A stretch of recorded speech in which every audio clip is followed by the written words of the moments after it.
नमस्कार दोस्तों, मैं आरिफ हुसैन नर्सिंग ऑफिसर आपका नरगिस मेडिकल नॉलेज में स्वागत करता हूं। कैसे हो दोस्तों? उम्मीद करते हैं आप बहुत अच्छे होंगे। दोस्तों, आज हम बात करने वाले हैं एल्प्राजोलम टैबलेट के बारे में। आज हम आपको बताएंगे एल्प्राजोलम जो टैबलेट होती है कौन से मेडिसिन के ग्रुप से संबंधित होती है और इसके अलावा कौन कौन सी एमजी में ये आती है और इसके ब्रांड नेम क्या क्या होते हैं, क्या किन किन बीमारियों में इसका उपयोग किया जाता है, क्या इसके साइड इफेक्ट होते हैं और किस किस मेडिसिन साथ में इस टैबलेट का उपयोग करने से बचना चाहिए और किन बीमारियों से ग्रस्त मरीज को इस टैबलेट को इग्नोर करना चाहिए। चलिए दोस्तों, शुरू करते हैं आज की वीडियो।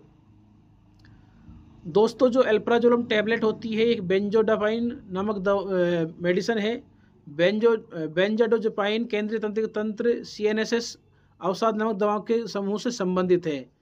दोस्तों, ये टैबलेट 0.25 0.5 mg 1 mg की मात्रा में ये आती है। और दोस्तों, अगर ब्रांड नेम की बात की जाए तो आपको ये टैबलेट अल्प्रोक्विल, अल्फ्राकेर, अल्फोजोलम, अल्प्रेग, जोलाक्स, अल्फोलाम आदि ब्रांड नाम से आपको मार्केट में आसानी से मिल जाएगी। लेकिन दोस्तों, सब में जो कंपोजिशन होता है, साल्ट होता है, वो सेम ही होता है एल्प्राजोलम। दोस्तों, अब हम बात कर लेते हैं इस टैबलेट को किन किन समस्याओं में उपयोग किया जाता है।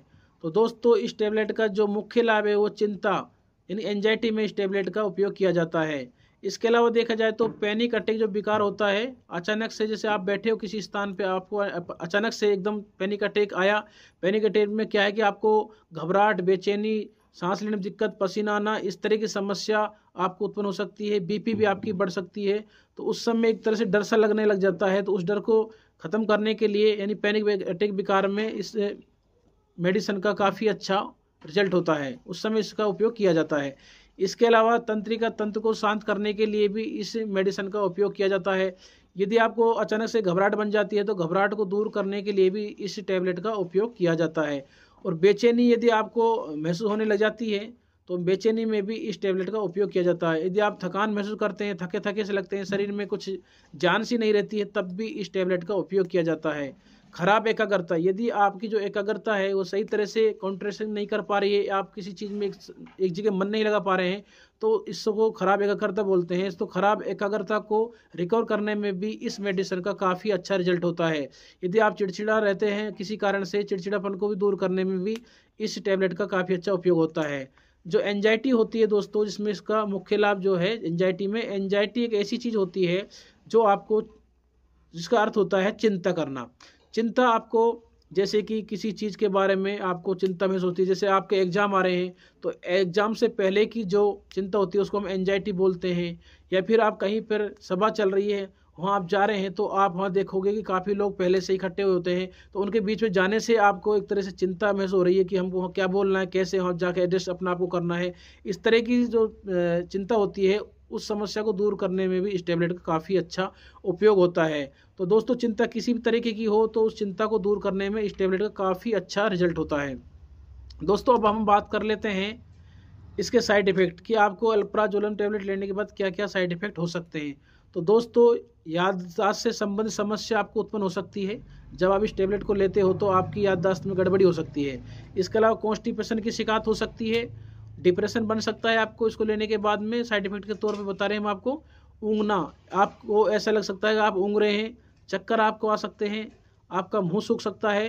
थकान महसूस हो सकती है। चिड़चिड़ापन महसूस हो सकता है। आपको सिर दर्द भी हो सकता है। असमन्वित सारी गतिविधियाँ आपको लगने लग जाती है।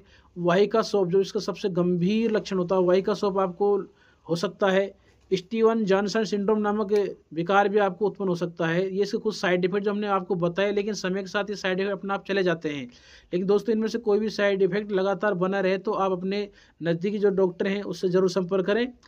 तो दोस्तों, अब हम बात कर लेते हैं इस टैबलेट को किन किन मेडिसिन साथ में उपयोग नहीं करना चाहिए। यदि दोस्तों आप कोडिन का, अगर आप यदि आप एल्प्राजोलम टैबलेट ले रहे हैं तो उसके साथ में कोडिन टैबलेट से उपयोग से बचना चाहिए। इसके अलावा फेंटानिल जो मेडिसिन होती है उसका उपयोग भी नहीं करना चाहिए। ट्रमाडोल मेडिसिन का उपयोग से भी बचना चाहिए जब आप इसका उपयोग करते हो। तो मॉर्फिन जो मेडिसिन होती है उसको भी इसके साथ में नहीं लेना चाहिए।